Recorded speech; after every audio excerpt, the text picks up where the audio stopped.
गुरु से लगन कठिन है भाई, गुरु से लगन कठिन है पाई, गुरु से लगन कठिन है पाई, गुरु से लगन कठिन है पाई। यह महात्मा कबीर साहब की वाणी है।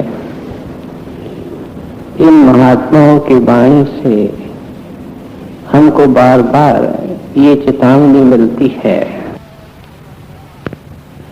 कि संसार के अंदर जो तेरा आना जाना है, जन्म मरण है, दुख सुख है, इसके निवृत्ति का एक ही मौका है, एक ही दरवाजा है, एक ही समय है, और वह है मनुष्य देह। कहते हैं जब तेरे को मनुष्य देह परमात्मा देता है तो परमात्मा बहुत कुछ आशा इंसान से रखता है। क्या आशा रखता है कि अब मैंने इसको लाखों वर्षों के बाद एक 40-50 साल का मौका दिया है, और इस मौके के अंदर ये अपने प्यार को संसार से हटा करके उस अनंत अविनाशी अमर अजर परमात्मा से करे। ये परमात्मा इंसान का चोला देख करके एक ही आशा रखता है, एक ही उम्मीद रखता है, हर एक इंसान से रखता है।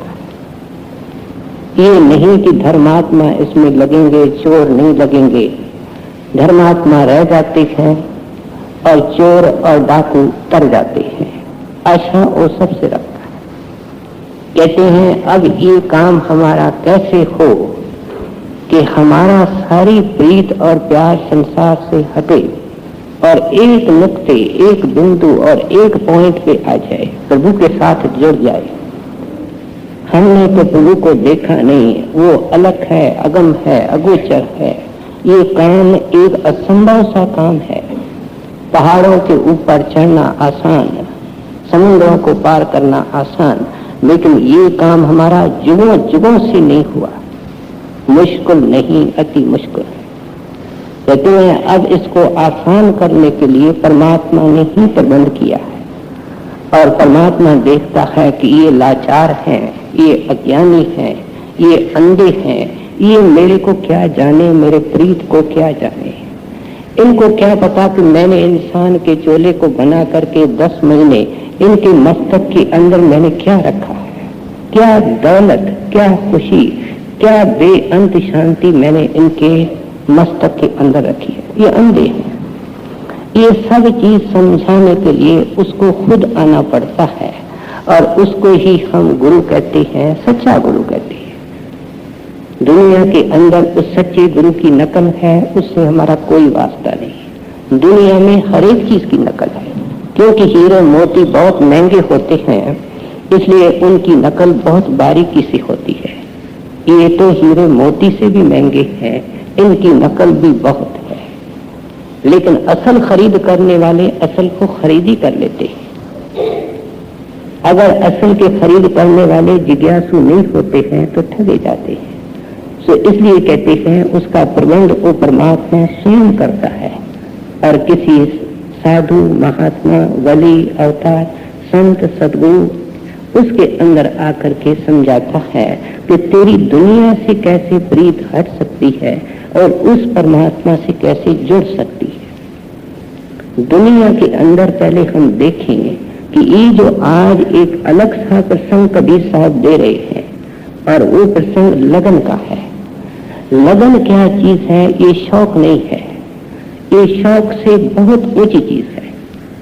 शौक एक साधारण टेस्ट कहलाता है कि किसी के लिए हमारी रुचि होती है। रुचि जो होती है वो शौक से भी कमजोर अर्थ रखती है, शौक उससे ज्यादा अर्थ रखता है। और इस तरीके से नेह और प्रेम और लगन की जो अवस्थाएं हैं, ये बढ़ती हुई अवस्थाएं हैं, ये चढ़ती हुई कला है। तो इसलिए लगन का नमूना क्या होता है कि जिस चीज से हमारा इतना लगाव हो जाता है, इतना लव लग जाती है, इतना हमारा प्यार लग जाता है कि उसके जीने बगैर दुश्वार हो जाता है। पहली इसकी ये निशानी। दूसरी निशानी लगन की ये है कि उस काम के अंदर ये जीव जब लगता है तो इसको किसी चीज की होश नहीं, न इसको खाने की, न पीने की, न तन की, न बदन की, न सर्दी की, न गर्मी की। ये लगन की अवस्था की निशानियां हैं।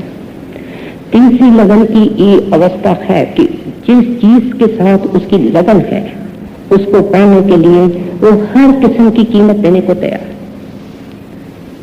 वो उसको पाने के लिए, उसके अंदर लीन होने के लिए, उसको अपनाने के लिए, आपको उसके अंदर लीन करने के लिए सब कुछ कुर्बान करने को तैयार है। आप दुनिया के अंदर मिसालें देखो कि अगर किसी इंसान की शौक नहीं, मैं लगन की बात करता हूं, वो साइंसदान हो, ऐसे साइंसदान दुनिया के अंदर हुए हैं जिनके दिमाग में एक धुन बैठ गई कि हमने दुनिया को इस चीज का आविष्कार करके, इन्वेंट करके ये चीज देनी है।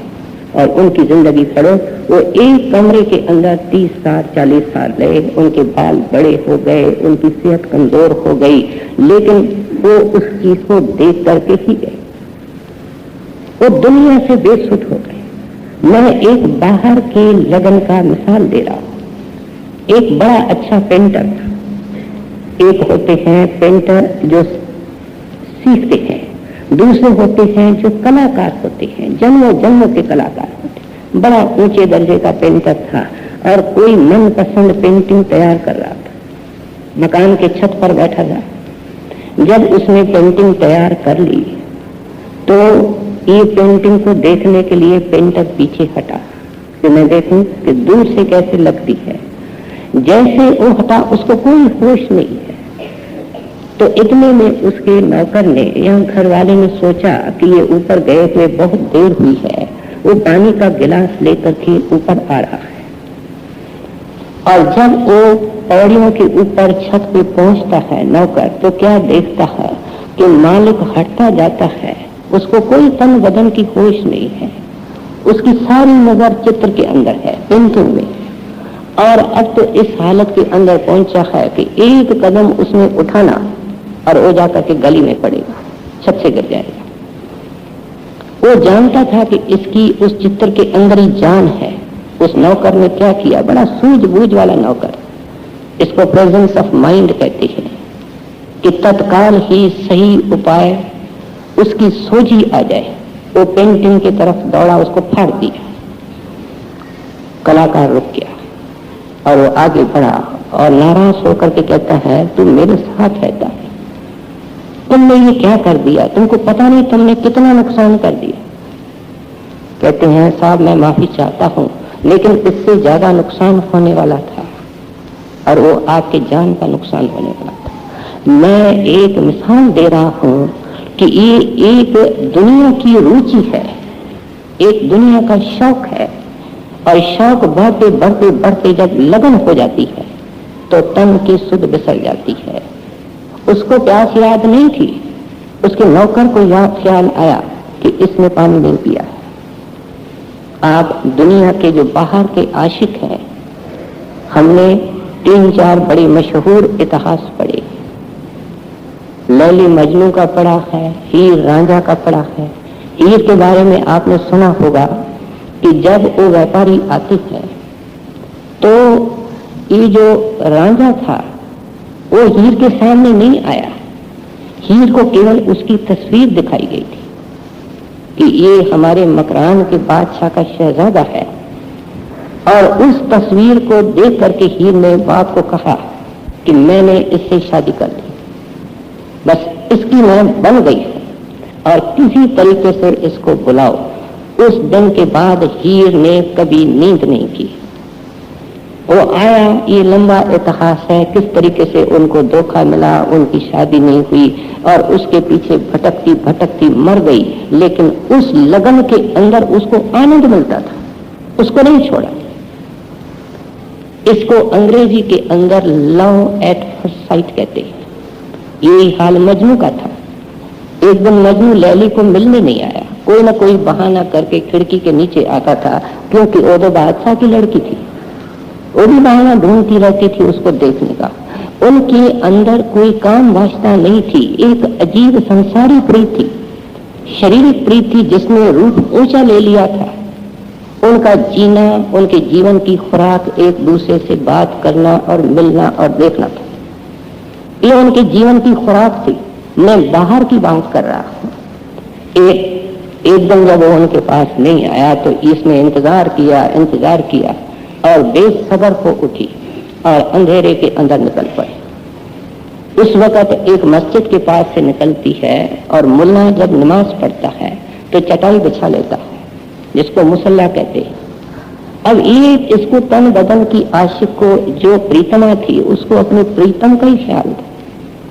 उसको क्या पता रास्ते के अंदर कौन है, क्या कर रहा है। उसका पांव मुसल्ले के ऊपर से निकल गया और ये एक बेअदबी मानी जाती है।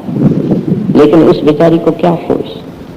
मुल्ला जो नमाज पढ़ता है वो तो बाहर मुखी था, उसने देखा कोई लड़की है, लेकिन बाद में देखा कि ये तो राजा की लड़की लैला है, खामोश हो गया। जब वो मजनू को मिलकर के वापस आई तो मुल्ला ने उनको समझाया कि बेटी, इतना मदहोश, इतना बेखबर कि मैं खुदा की इबादत कर रहा था, उसकी नमाज पढ़ रहा था, उसके पवित्र मुसल्ले के ऊपर, चटाई के ऊपर तो पैर रख करके अंधी होकर के जा रही थी। कहते हैं मुल्ला, मैं क्षमा चाहती हूँ, लेकिन मेरे को तेरे ऊपर भी बड़ा अफसोस आ रहा है कि मैं एक इंसान के प्यार के अंदर इतनी गलतान थी कि मेरे को सारे संसार की सुध नहीं थी। और तू दावा करता है कि तू खुदा से मोहब्बत करता है, तेरे को कैसे होश आई कि मेरा पैर तेरे मुसल्ले के ऊपर आ गया। मेरे को इस बात का जरूर अफसोस है। इसलिए बाहर से जब लगन लग जाती है किसी ऑब्जेक्ट से, किसी काम से, किसी आदमी से, किसी व्यक्ति से, तो इंसान के मन की हालत इतनी हो जाती है। अब कबीर साहब मिसाल देकर के कह रहे हैं कि ऐसी हालत जब तक तेरी नहीं होगी, क्या गुरु के पास जाकर के इस अवस्था में नहीं जाओगे, तब तक तेरी संसार से प्रीत नहीं टूटेगी और तू परमात्मा से मिलने के काबिल नहीं बनेगा। कम से कम तेरे को इस अवस्था के अंदर आना पड़ेगा। लेकिन कबीर साहब दिलों के मालिक हैं, दिलों के साहिब हैं और जानते हैं और कह रहे हैं, गुर से लगन कथन है भाई। कहते हैं संसार के अंदर अपने रुचियों को उठा करके लगन का रूप देना और एक नुक्ते के ऊपर आना और सब कुछ बुला देना, ये आसान है। लेकिन गुरु से लगन लगाना और ऐसी अवस्था पैदा करना, कबीर साहब कहते हैं मैं मानता हूं ये आसान नहीं, मुश्किल नहीं, लेकिन बहुत मुश्किल है। क्यों कि इसमें बीच में मन की रुकावट है। मन बाहर मुखी कोई पदार्थ होगा, कोई आदमी होगा, उससे लगन लगाने के अंदर कोई कमी और कसर नहीं छोड़ी। ऐसे आपको लेखक मिलेंगे जिन्होंने सारी जिंदगी किताबें लिखी है, ऐसे आपको पढ़ने वाले मिलेंगे जिन्होंने सारी जिंदगी पढ़ा है और उनको कुछ होश ही नहीं है कि दुनिया के अंदर क्या हो रहा है। सस्ताई हो रही है, महंगाई हो रही है, लड़ाई हो रही है, झगड़ा हो रहा है, किसी बात की होश नहीं है। मिलेंगे आपको, कहते हैं क्योंकि ये जड़ चीजें हैं और मन इसके अंदर एकदम एकाग्र हो जाता है, इससे कोऑपरेट कर लेता है। लेकिन मन इस काम के अंदर सत्संगी से, अभ्यासी से, प्यारे से कोऑपरेट नहीं करता है, सहयोग नहीं करता है, बल्कि विरोध करता है, लात मारता है, एतराज करता है, बहाने ढूंढता है, बहाने ढूंढ करके इसको इस मार्ग से, इस बात से दूर करता है। हम अपने मन की हालत देखें कि कहीं बैठते हैं शादी के अंदर, गमी के अंदर, बाहर के बातों के अंदर, जिसके अंदर निंदा चुगली के अलावा 90% और कुछ नहीं होता। आप किसी आदमी को याद रखो, पूरी तरीके से जज नहीं कर सकते हो। जिस आदमी के बारे में आप कहते हो कि इसने ये किया, इसने ये किया, इसने ये किया, आपका जो कुछ कहना है वो गलत है। क्योंकि आप उसके दिल में नहीं जा सकते। हसन बसरी अभी महात्मा नहीं बना था, तो एक दिन रेगिस्तान के अंदर नदी के किनारा था, रेगिस्तान के पास वहां बैठा, दूर से देखता है कि एक काला आदमी है, उसके पास एक औरत है और उसको बिल्कुल पास पास करके बिठा के बैठा, उसके हाथ में एक बोतल है और खुद भी पी रहा है, उस औरत को भी पिला रहा है।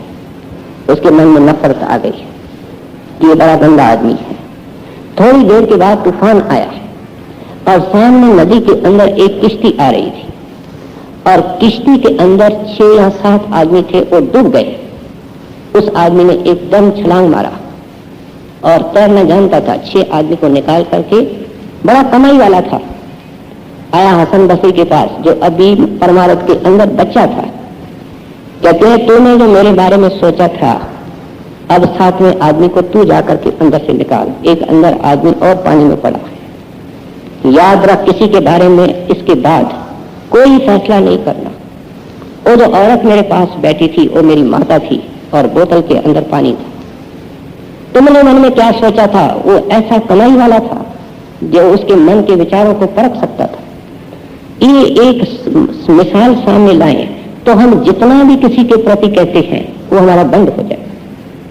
एक परमात्मा जानता है कि उसके अंदर क्या है, एक वो जानता है कि उसके अंदर क्या है। उसका पत्नी नहीं जान सकती है, उसका बेटा नहीं जान सकता है कि एक किस भाव से कहता है। इसलिए कहते हैं कि उस्तत अपने सतगुरु की, निंदा अपनी, बीच में कोई जगह ही नहीं रखी है महात्मा ने। तो इसलिए कहते हैं कि ये जो गुरु का काम है ये मुश्किल क्यों है कि मन को इस नुक्ते के ऊपर लाना पड़ता है। अब हम महात्माओं के इतिहास पढ़ें और देखें कि उन्होंने, जिन्होंने जिंदगी के अंदर गुरु के साथ लगन लगाई है, उन्होंने किस तरीके से लगाई। गुरु अमरदास जी महाराज तीर्थों में जाया करते थे। अब उनको पता चला, मैं थोड़े में अर्ज करता हूं, गुरु साहब के पास आ गए। अब उनके संबंधी थे तो गुरु साहब ने कहा कि सोच लो, नाम लेना, शिष्य बनना बहुत मुश्किल है, तू मेरा संबंधी है। तो आंखों में आंसू आ गए। कहते हैं मैं संबंधी बन करके नहीं आया, मैं दास, मैं सेवक, मैं नौकर बन के आया, आप कृपा करो। गुरु अंगद साहब ने नाम दिया, उनका संबंधी होकर के उन्होंने उनका गागर के ऊपर मीलों से पानी लाना। उम्र कितनी? 80 साल से ऊपर। कहते हैं लगन केवल बाहर से नहीं होती है। 1 मिनट गुरु से अलग होना नहीं चाहते थे, लेकिन गुरु सोएगा, गुरु खाएगा, गुरु को संगत के दौरे करने हैं और सारी रात अपने बालों को किलियों के साथ बांध करके, क्योंकि सबसे बड़ी बैरन जो परमार्थ के अंदर, भजन के अंदर है, वो नींद है। बाल किली के साथ बंधे होंगे, कील के साथ, तो नींद आएगी तो बालों पर झटका आएगा, शोर आएगा, नींद खुल पड़ेगी। और आपने गुरु की इसके साथ ऐसी लगन लगाई कि गुरु ने जिंदगी के अंदर आपको अपना रूप बना लिया, मालिक का रूप बना लिया। लगन इस अवस्था में ले जाती है। स्वामी जी महाराज को जब पता चला कि तुलसी साहब मेरे गुरुदेव चलने वाले हैं, केवल खबर मिली, तो उन्होंने पांव में जूती नहीं पहनी। और आप खुद सोचते हो कि आगरे से हाथरस कितना मील दूर है, उनको अपने तन बदन की होश नहीं थी। कितना दौड़े, किस तरीके से दौड़े, कुछ बता गए। मन में एक खत्म है कि प्रीतम अंदर प्रकट था, उनका रूप बन चुका था, बाहर से चलने वाला था। तो दौड़े हैं, किस तरीके से दौड़े हैं। और जब उनके, जो जिसके लिए दौड़ता है, क्या वो नहीं जानता है? तुलसी साहब भी इंतजार कर रहे थे कि मेरा प्यारा आवे। इनका आना था, आंख में आंख मिलानी थी और वे परलोक चले गए, वह ज्योति ज्योत समा गए। कहते हैं लगन जिन महात्माओं ने अपने गुरुदेव से लगा करके खुद महात्मा बने, उन्होंने दोनों काम किए। क्या बाहर से गुरु के बगैर जीना दुश्वार, सब कड़वा, खाना कड़वा, पहनना कड़वा, सैर तमाशे कड़वे, उठना बैठना बोलना करना, अपने शरीर की क्रियाएं करना ये कड़वा, काम पर जाना कड़वा, खेती करना सब काम जो कुछ करते, औरत हो तो घर का काम भी कड़वा, क्योंकि उनको वो रूटीन की तरह करते, उनका मन लगा होता है किसी और जगह। सो इसलिए आप उपदेश करती है कि हम महात्माओं के जीवन के अंदर झांकने की कोशिश करें। बाबा जी महाराज जब मिलिट्री के अंदर नौकरी करी तो स्वामी जी महाराज के हुक्म से की। वो कहते थे अब टाइम हो गया है, सत्संग में बैठे होते, बाबा जी को कहते अब टाइम हो गया है, जाओ काम पर। लेकिन अगर परवाने को कोई कहे कि तुम जोत को छोड़ करके जाओ घर, क्या हो जाएगा? गुरु का हुक्म मानना भी जरूरी है सेवक के लिए। क्या करते थे? उठ जाते थे, उठ करके ऐसा एक कोना पकड़ लेते थे जहां बैठ जाते थे, जाने को दिल नहीं करता था। और ये बाहर की सिर्फ प्रीत जो होती है उसके ऊपर लगन का मैल खड़ा नहीं हो सकता है, उसकी नींद के अंदर अभ्यास होता है। और बाबा जी का हाल ये था कि हर इतवार को छुट्टी का दिन होता था, न खाना न पीना न कुछ, जंगल में चले जाते। सुबह को 3-4 बजे तड़के जाना, रात को 10 बजे वापस आना। जो ज़बानी प्रीत होती है वो ऊपर का शौक है, वो लगन नहीं है। लगन क्या होती है कि ये जो सामने परमात्मा गुरु बन करके आया है, ये 24 घंटे सांस सांस में, पल पल में मैं इनका और ये मेरा, बल्कि मैं खत्म हो जाऊं ये रह जाए, इसको लगन कहते हैं। मीरा ने सारे मैल छोड़े, सब सुख छोड़े, क्योंकि उसको पता था कि ये मेरे जितने रिश्तेदार हैं ये कर्म कांड के अंदर फंसे हुए हैं, ये मेरे को गुरु के प्रीत के अंदर साथ देने वाले नहीं। मैं बाहर निकलूंगी, बेरागन बनूंगी, दुखी रहूंगी, तकलीफ भोगूंगी, लेकिन गुरु का लगन और गुरु का नेह उसे नहीं छोड़ा। गुरु उसका बन गया, वो गुरु की बन गई। अमीर खुसरो का प्यार निजामुद्दीन से था, आपने सारी बात सुनी है। एक पुरानी जूती, क्या उसकी वहां से कीमत होगी मुर्शिद की? जब उस आदमी ने केवल अपमानजनक ढंग से उसके लिए कुछ कहा कि फकीर ने भी मेरी नहीं सुनी इतना, तो कहता है जूती मेरे को दे दो और मेरी सारी जितनी जायदाद है, जो कुछ उसके पास था, इताअत करता है कि एक उसकी पत्नी और बच्चों को छोड़ के बाकी जूती के एवज में सब कुछ दे दिया। और प्रीत उसके अंदर इतनी थी, इतनी उसकी कमाई थी कि निजामुद्दीन औलिया कहने अपने जिंदगी के अंदर कह के गया कि इसके अंदर इतनी लगन है कि इसकी कब्र मेरे कब्र के पास नहीं बनाना, क्योंकि ये टिक नहीं सकेगी, वो कब्र भी फट जाएगी। मैं अर्ज कर रहा हूं कि जिस लगन की आशा ये महात्मा सेवक से करते हैं, ये बहुत ऊंचे दर्जे का प्यार है, बहुत ऊंचे दर्जे का शौक है। ये लौ है, लौ आग होती है, और वो आग क्या करती है कि सारे दुनिया की झूठी प्रीत को जला देती, और वो जो प्रभु की प्रीत है वो मचल उठती है, वो जोर पकड़ती है, और उसके अंदर हमारे जन्मों जन्मों के संस्कार भस्म हो जाते हैं। कुछ लोग होते हैं जिनको गुरु के देखने से ये हालत हो जाती है। कुछ लोग होते हैं जिनकी जिंदगी के अंदर कोई ऐसी घटना होती है जो ये उनके अचानक मन का घात बदल जाता है। तुलसी साहब की पत्नी ने क्या कहा था कि इस चमड़े से जो तू प्यार करता है, अगर इतना प्यार तू राम से करता तो मिट्टी से सोना हो जाता। इस एक वाक्य में, एक व्यंग ने, एक सेंटेंस में अपना काम किया। कहते हैं पहले तो अपनी पत्नी को माथा टेका, तू मेरा गुरु है, अब मैं सच्चे गुरु के तलाश में निकलूंगा। तुलसी साहब की जय जयकार सारे हिंदुस्तान में हो जाए। उस एक सेंटेंस में, एक व्यंग में, व्यंग आत्मिक वाक्य था, टोका था उसने, लेकिन वो अपना काम कर गया।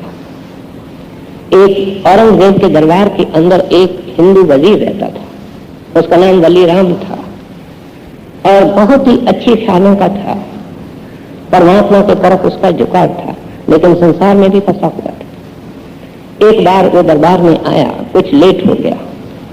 बादशाह के आने से पहले सारे दरबारी और वजीर आ जाते, इसको देर हो गई। ये आया तो कुर्सी पर बैठा नहीं, क्योंकि औरंगजेब कोई काम के अंदर व्यस्त थे, इसको देखा ही नहीं।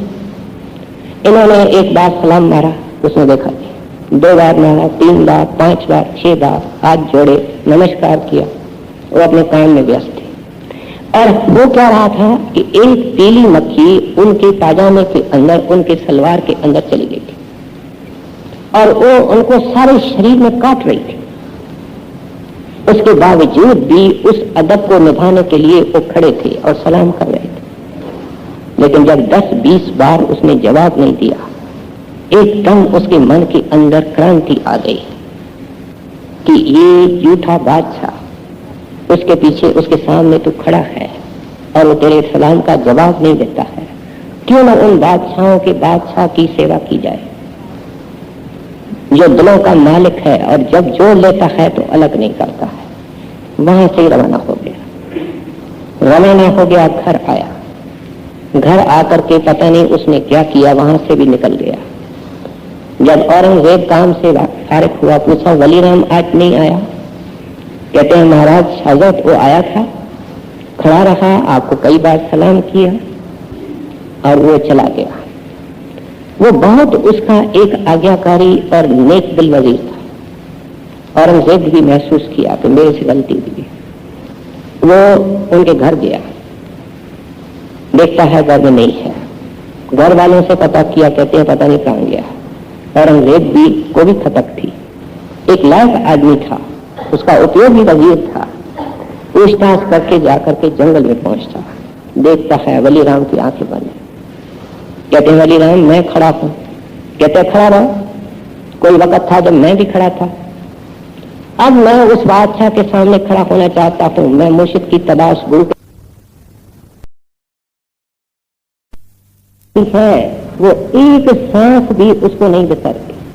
कभी साथ प्रार्थना करते हैं कि महाराज मेरी एक ही प्रार्थना स्वीकार करना कि जब मेरा अंत समय आवे, जिंदगी में तेरे को सांस सांस में याद करूं, लेकिन जब मेरा अंतिम सांस निकले तो तू मेरे आंखों के सामने होना, दिल में तू मेरे होना, मेरे जुबान पर तू होना। ये उस प्यारे की पुकार है जो लगन की अवस्था में चला गया। कहते हैं नतीजा क्या होता है कि जो गुरु से प्रीत नहीं करते, लगन लगे बिन काज न सरे। कहते हैं अब तक तो तेरा काज पूरा नहीं हुआ। कार्य कौन सा है? जन्म मरण का दाग खत्म करना, 84 का दरवाजा खत्म करना, नरकों के दरवाजे बंद करना। कहते हैं ये तो तेरा काम नहीं हुआ। और जब तक तू गुरु से ऐसी उत्तम, ऊंची और श्रेष्ठ लगन नहीं लगाएगा तो प्रलय के अंदर ही रहेगा। क्या जमदूत यहाँ आता है और जब धाराओं को नीचे से निकालता है तो पहले पहले हमारा जो चक्कर है, जैसे मकान की फाउंडेशन होती है, तो जिस चक्कर के ऊपर ये शरीर खड़ा है वो मूल चक्कर है। उस मूल चक्कर में मिट्टी है। अब वो क्या करता है, जब पैरों से उसके ख्याल को निकालता है, एक आदमी को आपने मरते हुए देखा होगा, पहले उसके हाथ पांव ठंडे होते हैं और फिर जो हमारा स्वाद चक्कर है, इंद्रिय चक्कर है, वहां से पानी निकलता है और पानी निकल करके उस मूल चक्कर की जितनी मिट्टी है, ये इंसान क्या है, एक रविदास जी इसको मिट्टी का पुतला कहते हैं। इस तरीके से कबीर साहब इसको माटी का महल कहते हैं। हमारे अंदर मिट्टी तो है जो आखिर में जाकर के आग लगती है और हम इकट्ठे करके आते हैं। कुछ हड्डियां हैं, कुछ मिट्टी है। कहते हैं ये मिट्टी जो स्वाद चक्कर से पानी निकलता है वो मिट्टी को घोल देता है और पानी का यही काम है। अगर आप थोड़ी सी मिट्टी लेकर के पानी के अंदर घोलना शुरू करो, वो पानी के अंदर ही घुल जाएगी। और इस तरीके से नाभि चक्कर के अंदर पूरे हमारे खाने के पकाने की जो जक्षा अग्नि का सेंटर है, आग का सेंटर है, वो नाभि में है, वहां से आग निकलती है और वो उस पानी को खत्म कर देती है।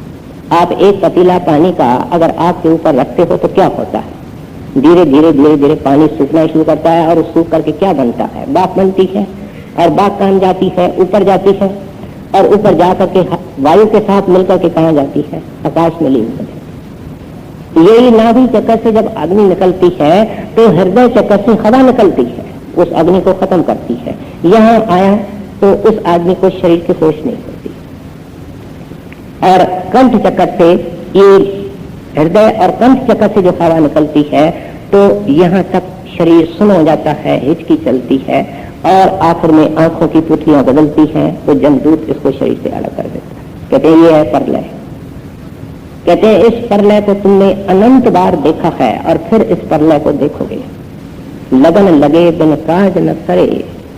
कहते हैं अगर तूने गुरु से लगन नहीं लगाई, संसार से लगन लगाई, इस परलय का हिस्सा बन करके ही रहोगे।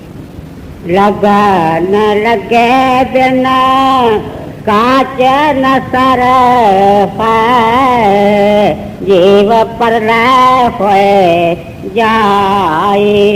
जैसे पपीहा प्यासा बूंद का, पिया पिया रट लाई, पिया पिया रट लाई। छोटा सा शब्द है और विषय प्रसंग लगन का है। मैंने अर्ज किया कि महात्मा दुनियादारों को, हम संसारियों को, अचेत जीवों को समझाएंगे तो दुनिया की मिसालें देकर के समझाएंगे। इसके बाद 4 कड़ियां हैं। अंतिम कड़ी से पहले उन 4 कड़ियों में 4 मिसाल दे रहे हैं। अब इस पहले कड़ी के अंदर पपीहे की मिसाल दे रहे हैं, लगन को समझा रहे हैं। कहते हैं एक पपीहे के बारे में आपने सुना होगा कि छोटी सी चिड़िया होती है, छोटा सा पंछी होता है, लेकिन उसका सिद्धांत क्या है? और वो सिद्धांत ऐसा है जिससे वो कभी कॉम्प्रोमाइज नहीं करता। बस उसने जीवन भर अपना एक नियम बनाया है और वो अटल है, उसको वो अंतिम सांस तक निभाता है। और वो क्या है कि मैं जब भी पानी पीऊंगा तो डायरेक्टली जो वर्षा के रूप में बादल से गिरेगा उसको पीऊंगा। कितने कुएं हो, तालाब हो, नदियां हो, मानो जिनको हम बाढ़ से पवित्र नदियां कहते हैं, वो अपनी चोंच, अपनी प्यास बुझाने के लिए ऐसे पानी में मर जाता है लेकिन नहीं डालता। एक बार कबीर साहब गंगा नदी के किनारे जा रहे थे तो क्या देखते हैं कि एक पपीहा बेचारा प्यासा है। प्यास, वो जब प्यासा होता है तो पानी पानी में वर्षा वर्षा की रट लगाता है। रट शब्द का क्या है? बारंबार रटना। बस उसके बीच में कोई और समय नहीं होता। लगातार किस चीज को कहना। कहते हैं सत्संगी सिमरन करता है, ध्यान करता है और अटूट करता है और इस तरीके से करता है जैसे ये पपीहा करता है। और ये कैसी भी हालत में हो, गरीब हो, घर में शाम के लिए रोटी नहीं है, लेकिन अपने असूलों से कॉम्प्रोमाइज नहीं करेगा। पड़ोसी लाख रुपया देगा, कहेगा ये जहर है, वो नहीं लेगा। कोई साधु आवे, कोई महात्मा आवे, उससे दिल नहीं देगा। वो उसके लिए सब कुछ अपना गुरु। वो एक निगाह से देखता है और एक की तरफ देखता है। उसके मन में एक ही प्यास होती है कि ऐ गुरु मेरे को यहाँ दर्शन दे। तो सामने आता है, चला जाता है, मेरे से ये बर्दाश्त नहीं, क्योंकि देह स्वरूप आता है और चला जाता है। कहते हैं मेरे से ये एक सेकंड की जुदाई महाराज बर्दाश्त नहीं होती है। आप तो घंटों तक चले जाते हो, दिनों तक चले जाते हो। आखिर संतों ने जब गुरु नानक ने दौरा किया, मक्के मदीने की तरफ गए तो वर्ष लग गए। तो उनके प्यारे जो उनके पीछे हिंदुस्तान में बैठे थे, जो लगन वाले होंगे, वो क्या सोचते होंगे? वो इस तरीके से सोचते होंगे जैसे कबीर साहब समझा रहे। कहते हैं महाराज एक मिनट, एक श्वास जीना दुश्वार। आप ये अंदर जो आपका दर्शन है, अमृत है, उसकी बूंद दीजिए। जैसे शांति बूंद उस पपीहे के मुंह में पड़ जाती है और उसकी रट खत्म हो जाती है। ये संसार के लिए दौड़ धूप उस वक्त खत्म होती है जब वो बूंद एक हमारे अंदर छिड़क देता है। गरा जलंती देख कर साईं आए ठाए। कहते हैं तू तुम्हारा दिल जब तड़पेगा तो तड़पाने वाला भी वो है। जब तड़पाने वाला वो है, बीमारी देने वाला वो है, तो इलाज भी वो करता है। और क्या इलाज करता है? साईं आए ठाए। जब तू तड़पता है तो वो भी तड़पने लगता है, क्योंकि हमारी खुशी में उसकी खुशी है, हमारी शांति में उसकी शांति है। वो भी दौड़ता है। धावना किसको कहते हैं? जो जैसे कोई दौड़े और शरीर की होश नहीं, और आकर के क्या करता है?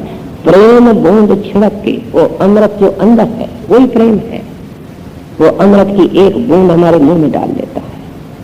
परमात्मा जब देखता है कि पपिया प्यासा है नहीं पी रहा है, तो बादलों को हुक्म करता है, जाओ पपीर प्यासे हैं, इनकी प्यास मिटाओ। गंगा नदी के किनारे का मैं अर्ज कर रहा था, कबीर देखते हैं इस तरीके से बेहोश होकर के पपिया नीचे गिरता है, और कैसे गिरता है, बिल्कुल गंगा नदी के किनारे को गिरता है, और उसकी बेहोशी की हालत के अंदर चोंच पानी के तरफ है। अब उसके अंतिम सांस निकलने वाले हैं, और पपिया क्या करता है कि अपनी चोंच जो पानी की तरफ पड़ी है उसको मोड़ करके किनारे की तरफ कर देता है। कबीर साहब के आंखों में आंसू आते हैं, कहते हैं इंसान तेरी छोटी तकदीर, एक छोटी चिड़िया तेरे को कितना ऊंचा सबक सिखा रही है, मर गई इतने जिसको सारी दुनिया पवित्र जल मानती है। वास्तव में गंगा तो अंदर है, और ऋषियों ने अंदर देख करके ही बाहर नाम रखे। जमुना भी अंदर है, सरस्वती भी अंदर है, प्रयागराज भी अंदर है, मानसरोवर भी अंदर है। ऋषियों मुनियों ने अंदर देख करके ही बाहर नाम रखे हैं, हमने उनको समझा नहीं। लेकिन फिर भी बयान करते हुए कहते हैं, पति का पन देख कर धीरज रहा नरंज, कि तुम्हें अधीर हो गया। इसका पन क्या, इसका नियम, इसका सिद्धांत, इसका विधान कितना पक्का अपने असूल का है। पतिये का पन देखकर धीरज रहा रंज, मरते समय जल में गिरा तो न बोड़ी चोंच। कहते हैं जल में आकर के उसकी चोंच गिरी, लेकिन जब अंतिम सांस निकला तो चोंच को किनारे की तरफ कर, धरती की तरफ कर। कहते हैं ऐसा ख्याल बना करके ही सच्ची लगन की अवस्था में जा सकते हैं। जैसे पपीहा प्यासा बूंद का, पिया रट लाए, प्यासे प्राण कलप दिन राते, और नीरना पाए, और नीरना पाए। जैसे मेरे का शास्त्र ही शब्द सुनन को जाए, शब्द सुनन को जाए। शब्द सुने, शब्द सुने और प्राण ते तन को नाहे डराई, तन को नाहे डराई। जैसे सत्य चढ़े सात ऊपर, पिया किरा मान पाए, पिया किरा मान पाए। पांडर ही हंसत बैठ सरा मानसत बैठ सरा माही। दो मिसालें दे रहे हैं, एक मृग की दे रहे हैं, दूसरी सती की दे रहे हैं। हमने आमतौर पे सुना है कि ये जो हिरण या मृग होता है ये बहुत तेज दौड़ता है। कोई शिकारी घोड़े के ऊपर दौड़ करके भी हिरण को नहीं पकड़ सकता है। इसलिए शिकारियों ने एक तजवीज निकाली है, एक अटकी निकाली है, और वो उसको और किसी तरीके से नहीं पकड़ सकते। वो जानते हैं इनकी एक कमजोरी है, और वो क्या करते हैं कि एक विशेष प्रकार का बाजा होता है, वो जंगल में एक ऐसे कोने में रखते हैं जहां से भागने की जगह न हो।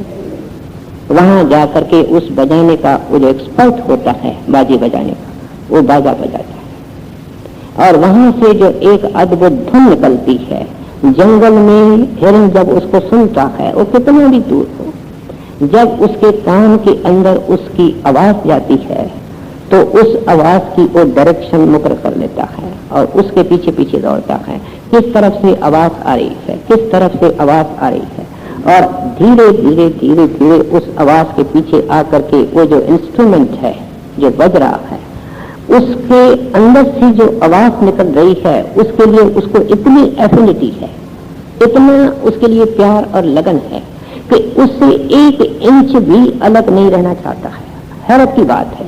और अपने मुंह को, अपने कान को आकर के उस औजार के ऊपर रखता है, इतना उस आवाज से उसका प्यार है। और हाल क्या होगा आप खुद समझते हो। शिकारी उसको पकड़ लेते हैं, फिर जो उसकी हालत होगी हम कल्पना कर सकते हैं। कहते हैं कि लगन की अवस्था क्या है कि गुरु ने बरह देख करके उस शब्द की प्रेम की बूंद अंदर छिड़क दी। सारा शब्द सिस्टमैटिक है, कदम कदम कदम आगे है। कहते हैं यहाँ बूंद छिड़क दी, क्या अंदर हमारे वो शब्द जारी हो गया। अब उठते बैठते चलते फिरते वो शब्द आता है अभ्यासी के अंदर, लेकिन वो सबड्यूड फॉर्म में आता है। सबड्यूड फॉर्म का मतलब क्या है कि वो आनंद देता है। सिमरन तो उसका पक गया है, लगन में सिमरन पक गया है, अब शब्द ने आना शुरू किया है और उस प्रेमी के अंदर हर वक्त आता है, लेकिन वो उसको ऐसा नहीं खींचता है कि शरीर से अलग हो जाए। उसके अंदर ताकत है ये कि शरीर से अलग करना, लेकिन जब वो गुरु उससे दुनिया का काम लेता है, दुकान का, नौकरी का, ऑफिस का, वर्कशॉप का, खेती का या रसोई का, चौके चूल्हे का, तो वो शब्द उसको आनंद देता है। ऐसा अभ्यासी किसी की निंदा नहीं करेगा, किसी की चुगली नहीं करेगा, फालतू वक्त को बर्बाद नहीं करेगा, जरूरत के बगैर नहीं बोलेगा, दुनिया से कार व्यवहार करेगा, ऊपर ऊपर से करेगा। कहते हैं कि उसको वो आनंद हर वक्त आ जाता है। और लेकिन इंतजार उसके मन में क्या होता है कि बस ये काम खत्म हो, मैं हूं और मेरा प्रीतम हूं। जैसे दिन भर औरत काम करती है, नई शादी हुई है, इंतजार करती है कि दिन के काम खत्म हो और रात को पति के पास जाए।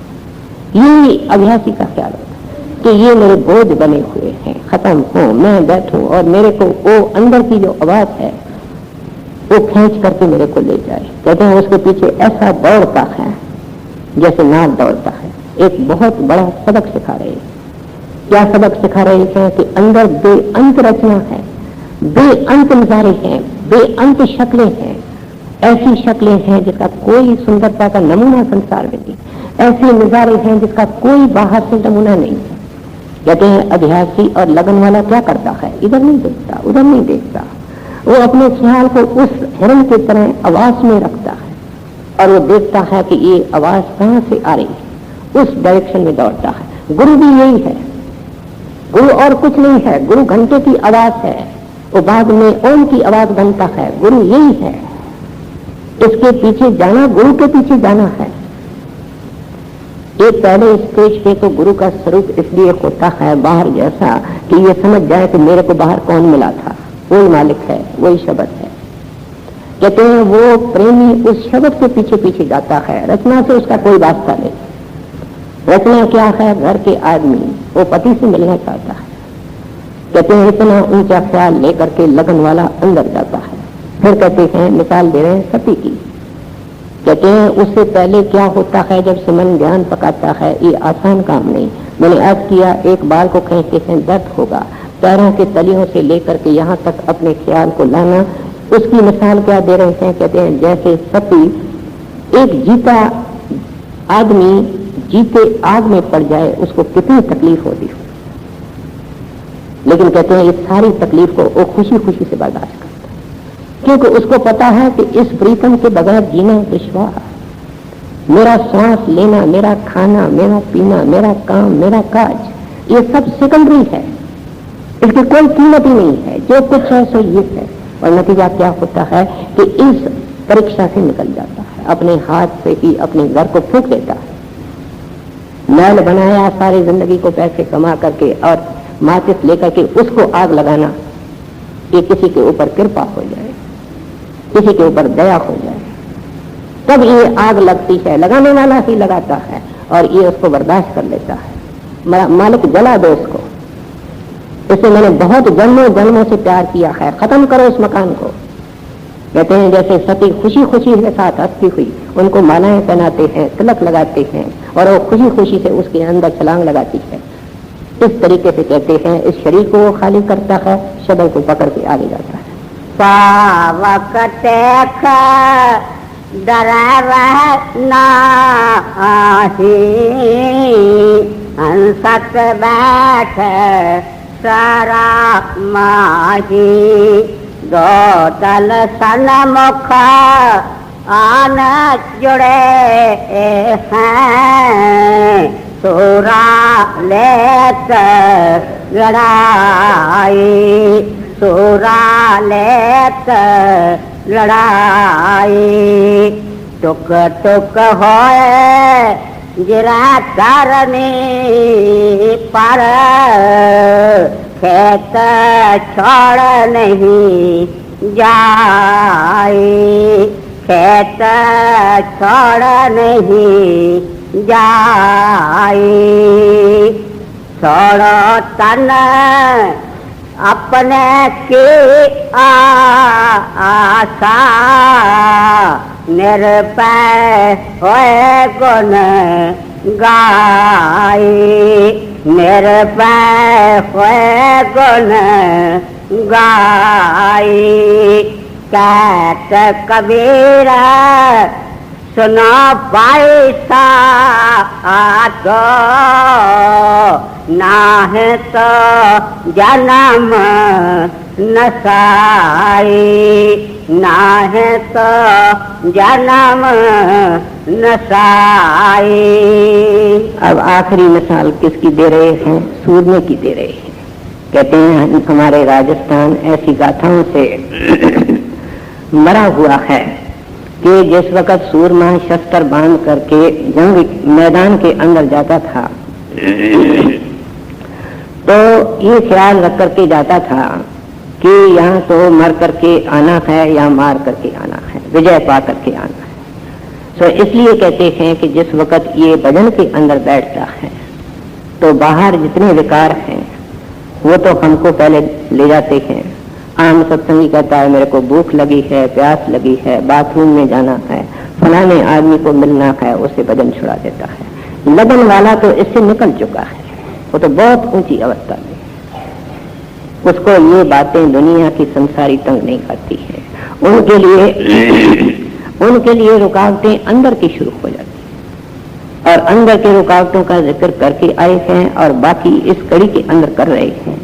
कहते हैं कि नाना प्रकार की डरावनी शक्लें आती हैं। पहले पहले तो मन मीठी मीठी चाट देता है कि इतनी तकलीफ लेने की क्या जरूरत है, ये तुम्हारे सामने 40 साल का पुराना सत्संगी है भाई, रात को ये सोया पड़ा है, तेरे को ही फिक्र पड़ी हुई। फिर कहता है गुरु इतना समर्थ है कि एक कणी नाम की दे करके करोड़ों का उद्धार कर सकता है, तेरा भी हो जाएगा। ये इसके धोखे हैं और मीठी चाट है। जो इसमें नहीं फंसते हैं उनको उनसे फिर बैरी बन करके इनको थमता है। कहते हैं कभी मित्र बन करके हमको भरमाता है, कभी बैरी बन करके हमको धमकाता है। क्या शक्लें दिखाता है। गौतम बुद्ध का इतिहास कहता है कि जब वो गया के वृक्ष के नीचे जाके बैठे, सब जप तप पूजा पाठ बाहर मुखी कर्म कांड छोड़ दिया और संकल्प किया कि मैं तो अंदर में प्रकाश देखूंगा। कहां तक उनकी रसाई थी वो मालिक जाने, लेकिन उनके इतिहास में लिखा हुआ है कि जब वो एक चित होकर के बैठा और इस संकल्प से बैठा कि अंदर देखना है, तो कई शक्लें आई, किस चक्कर में पड़े हो, ये तरह काम नहीं होगा, जाओ महलों में आनंद करो। जब उसने नहीं सुनी तो कई डरावनी शक्लें आई जिसके सामने टिकना और बैठे रहना आसान नहीं। हम सिनेमा के अंदर जाते हैं, पर्दे के ऊपर भयानक कोई सीन आती है तो हम सीट तो नहीं छोड़ते हैं। अगर सुंदर कोई चीज आती है तो सीट तो नहीं छोड़ते हैं, सीट में बैठे रहते हैं, क्योंकि हम जानते हैं कि ये जो पर्दे पर आ रहा है वो हमारे को कुछ नहीं कर सकता है। अभ्यासी अच्छी तरह जानता है कि ये जो सामने डरावनी शक्ल है या सुंदर शक्ल है, दोनों मेरे लिए नहीं है, ये सब मेरे को भटकाने के लिए है। वो अपना ख्याल ध्यान में रखता है, सिमरन में रखता है, शब्द में रखता है। कहते हैं जैसे वो सूरमा लड़ता है, इस तरह ये अपने नाम को नहीं छोड़ता है। इसके पास तलवार कौन सी है? सिमरन की। कोई शक्ल आवे, अगर ये सिमरन करेगा वो धोखे वाली शक्ल भाग जाएगी, टिक नहीं सकती। काल खुद आता है गुरु का रूप बना करके, वो भी इन 5 नामों के आगे नहीं टिकता। ये तलवार है। सरदार बहादुर महाराज कहते थे तलवार तो तेरी कोने में पड़ी हुई है, दुश्मन से क्या लड़ेगा। तलवार तेरे को गुरु ने दी है और चलाना भी तेरे को सिखाया है कि इस जगह में लड़ना है, ख्याल को टिकाना है। इस तलवार का फायदा उठाओ। वो जो तलवार रख देता है, सिर झुका देता है, दुश्मन तो उसके ऊपर सवार है और हमारे ऊपर भी सवार है। जो मन चाहता है निंदा, चुगली, शौक, तमाशे, दौड़ धूप सब करा लेता। तो इसलिए आप उपदेश करते हैं कि ये मैं लगन के विषय को अच्छी तरह समझा रहा हूं कि लगन वाले की क्या हालत है। वो सूर्य के तरह अंदर के रुकावटों को नाम का बल लेकर के, नाम की तलवार लेकर के रास्ते को साफ करता जाता है। कहते हैं भाई छोड़ो अपने तन की आशा। कहते हैं सब जब तन की आशा छोड़ी संसार की आशा छोड़ी, अंत वेले तन छूट जाता है, संसार भी छूट जाता है। कहते हैं जब तक इस अवस्था के अंदर नहीं आओगे जन्म न साई, ये तुम्हारा जन्म फिर बर्बाद हो गया।